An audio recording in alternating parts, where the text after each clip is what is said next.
Olá a todos e a todas, eu sou Kelly Maforte, da Coordenação Nacional do Movimento Sem Terra. E este é o nosso programa Análise de Conjuntura Semanal.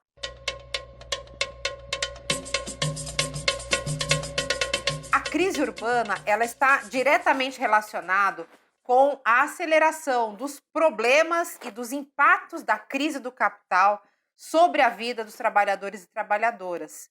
Nós sabemos que a pandemia, ela acelerou essas contradições históricas que têm a ver com as raízes do racismo brasileiro, com a questão da LGBTfobia e com os temas do patriarcado, associados a um componente de classe que tanto nos oprime. E é por isso que nós estamos vendo que durante a pandemia tem se acentuado os problemas relacionados ao mundo do trabalho. Uma pesquisa recentemente divulgada pelo PNAD mostra que hoje nós temos cerca de 13,3% dos brasileiros e brasileiras em situação de desemprego. E este número, ele é ainda pior quando a gente olha para os 26 milhões de pessoas que estão numa situação de que desistiram de procurar emprego, gostariam de estar trabalhando, mas por não encontrarem nenhuma vaga no mercado de trabalho, desistiram. E nós sabemos que nós, brasileiros e brasileiras, trabalhadores e trabalhadoras, não tivemos condição de fazer uma quarentena com todas as garantias de renda no Brasil. Nós não tivemos descanso, tivemos que nos arriscar, ir para as ruas para trabalhar para sobreviver e sustentar as nossas famílias, e principalmente expostos a uma situação de trabalhos precarizados ou os famosos bicos, que nós conhecemos muito bem. Existiu com toda a luta aí da sociedade uma pressão muito forte, graças a uma aprovação no Congresso Nacional, o auxílio emergencial. Só que este auxílio emergencial, que hoje atende 65 milhões de brasileiros e brasileiras, ele deve se tornar uma renda básica, porque o auxílio é algo pontual, que não resolve o problema. Então, nós precisamos lutar por uma renda básica emergencial, porque nós vivemos num país extremamente desigual, onde nós temos poucas pessoas e empresas que são bilionários, muito ricos, e nós temos um mar de pessoas que vivem entre a pobreza e a extrema pobreza. E a prova disso é que, durante a pandemia, os mais ricos, eles tiveram aumento na sua renda. Vejam só, uma pesquisa realizada pela Oxfam, ela mostra que a renda dos bilionários brasileiros, ela aumentou 34 bilhões de dólares somente no período da pandemia. É isso mesmo. Tem gente lucrando e se favorecendo com a Covid-19. Tem gente lucrando e se favorecendo com as vidas ceifadas. E nós sabemos quem está morrendo. É principalmente o povo pobre, o povo negro. Precisamos denunciar e lutar contra isso. E essas desigualdades, elas estão presentes, né, em toda a sociedade brasileira, no campo e na cidade. Mas é justamente nas periferias urbanas onde essas contradições elas explodem de uma maneira dramática. Por quê? Nós temos falta de renda, mas também falta comida, as tarifas de água e energia estão muito elevadas. Recentemente houve a privatização do saneamento básico, isso dá uma permissão para que vários brasileiros e brasileiras que sequer têm hoje acesso ao saneamento, eles possam ter, porque com a privatização isso piora muito mais. E também várias pessoas não estão conseguindo pagar o aluguel. Vocês devem ter acompanhado, recentemente saiu uma decisão, uma medida importante por parte do Congresso Nacional, que desautoriza despejos de inquilinos durante a pandemia. Mas isso ainda é muito pouco, porque a pessoa que está morando numa casa que não consegue pagar o aluguel daquele mês, provavelmente sem trabalho e renda, não vai conseguir arcar com esta dívida dos meses seguintes. É por isso que várias pessoas estão tendo que se somar aos movimentos de moradia e se somar também às ocupações. As ocupações urbanas recentes, elas têm aumentado muito durante a pandemia e junto com elas os despejos. Nós tivemos uma situação muito difícil lá no Quilombo Campo Grande, Minas Gerais, no campo brasileiro. Mas além disso, também a cada semana a gente ouve uma outra notícia sobre despejo urbano, como por exemplo o que aconteceu com várias famílias que estavam acampadas à beira da rodovia Imigrantes, na cidade de São Paulo, que foram violentamente despejadas, colocadas no olho da rua, famílias inteiras, que agora não tem como se proteger. famílias inteiras colocadas numa situação de risco total, a contaminação e mais do que isso, de sem ter um teto para se proteger. Essa situação é extremamente grave, tal como a situação dos moradores, das pessoas que vivem em situação de rua. Somente na cidade de São Paulo, nós tivemos um número de 6 pessoas que morreram e não foi o frio que as matou. Quem as matou foi o Estado. Por quê? Por sua omissão, porque essas pessoas estão na rua e elas não tiveram nenhum tratamento especial durante a pandemia. Essa situação é muito grave. Por isso estamos numa luta muito forte pela aprovação do projeto de lei 1975, que pede a suspensão imediata de despejos na pandemia, no campo e na cidade. Despejo na pandemia é crime, mais do que isso, despejo a qualquer tempo é um ato extremamente desumano. Vocês viram? Foi depositado nas contas de Michele Bolsonaro cheques, valores correspondentes a 89 mil reais. E esses valores foram depositados por Queiroz e sua esposa. Vocês devem ter acompanhado isso, principalmente porque esta pergunta, por que foi depositado 89 mil nas contas de Michele Bolsonaro por Queiroz, foi feita por um jornalista ao presidente da República. E a sua resposta grosseira foi a seguinte: presidente, vontade de encher tua boca com a porrada, tá? Na lateral aqui, na lateral aqui. Só, na lateral aqui, por favor. É assim que o presidente Jair Bolsonaro trata a imprensa brasileira, mas o que é isso? É assim que ele trata o povo.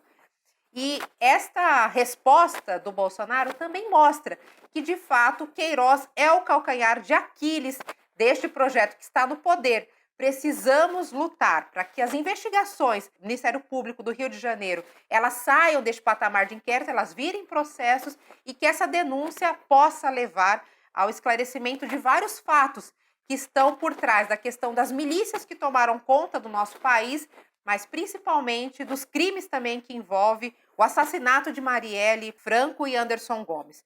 Precisamos saber, essas investigações precisam avançar.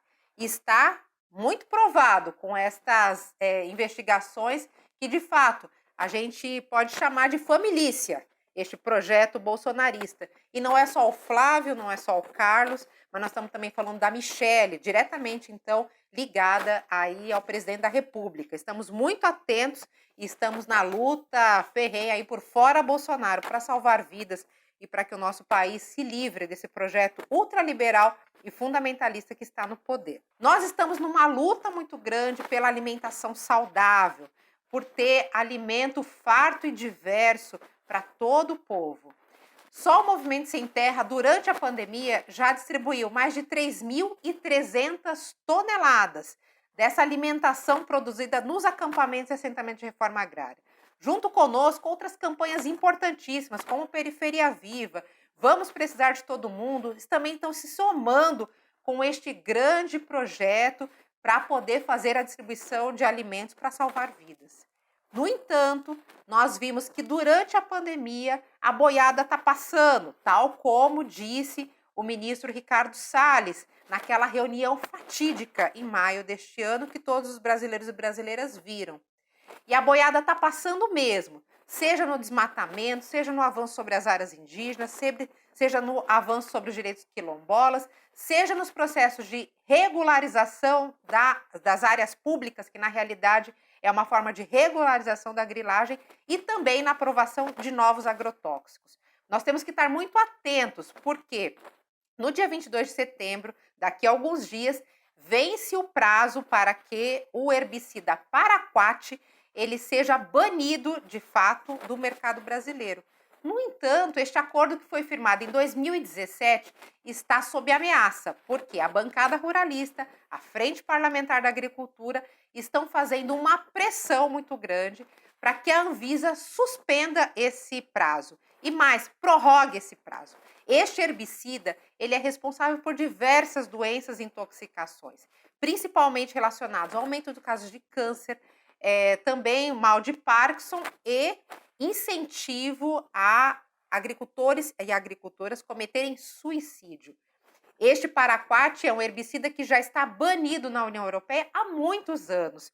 Nós, brasileiros e brasileiras, precisamos lutar para que este prazo ele não seja prorrogado e que a gente, de fato, precisa se livrar deste herbicida que tanto nos faz mal à nossa saúde, mas também à nossa natureza. Por isso, acompanhe a discussão da campanha contra os agrotóxicos, assine o abaixo-assinado, vamos estar muito alertas. Uma outra notícia também que exige muita atenção da nossa parte é que esta semana o presidente Jair Bolsonaro, seguindo sua política genocida, ele vetou de cabo a rabo o projeto de lei 735, que tinha vários elementos importantes de fortalecimento da agricultura familiar. No PL 735, que foi aprovado na Câmara, aprovado no Senado, e só faltava a sanção presidencial, o presidente Jair Bolsonaro vetou isso. Nós precisamos derrubar esses vetos no Congresso. E o que é o PL 735? É uma medida concreta que visa favorecer o auxílio emergencial para os agricultores e agricultoras, conferir uma política de fomento e crédito, além de renegociação das dívidas. E nós temos no PL 735 o importante incentivo para as mulheres, do ponto de vista econômico. As mulheres do campo se organizaram e conseguiram fazer valer os seus direitos nesse PL 735. Então, se esse PL não for aprovado, se esses vetos do presidente da República não forem derrubados no Congresso Nacional, nós teremos graves problemas no nosso país. Nós teremos, inclusive, uma ameaça de desabastecimento, porque os agricultores e agricultoras precisam de incentivos para alavancar as suas produções. Porque nós sabemos que 70% de tudo que a gente come vem da agricultura familiar. Então, nós precisamos estar muito atentos e lutar para que esse PL 735 ele seja de fato sancionado e o Congresso derrube os vetos do presidente Jair Bolsonaro. Então, estamos chegando ao fim com o nosso programa Análise de Conjuntura Semanal. Os tempos não são fáceis, a luta nunca foi calma e tranquila para nós, trabalhadores e trabalhadoras. Mas nós seguimos com muita convicção e nós nos inspiramos em alguns exemplos na história que mostram que é preciso ter muita perseverança, muita mística e animação para tocar a luta. Como diz aqui este grande companheiro Che Guevara. O caminho é longo e cheio de dificuldades. Às vezes, por se desviar da rota, é preciso retroceder. Outras, por caminhar excessivamente depressa, nos separamos das massas. Em certas ocasiões, por fazê-lo lentamente, sentimos o respirar próximo e ofegante dos que nos pisam nos calcanhares. Em nossa ambição de revolucionários, tratamos de caminhar tão depressa quanto seja possível, abrindo caminhos, mas sabemos que temos que nos nutrir da massa e que esta só poderá avançar mais rápido se a alentarmos com o nosso exemplo. É isso aí, sigamos firmes na nossa luta.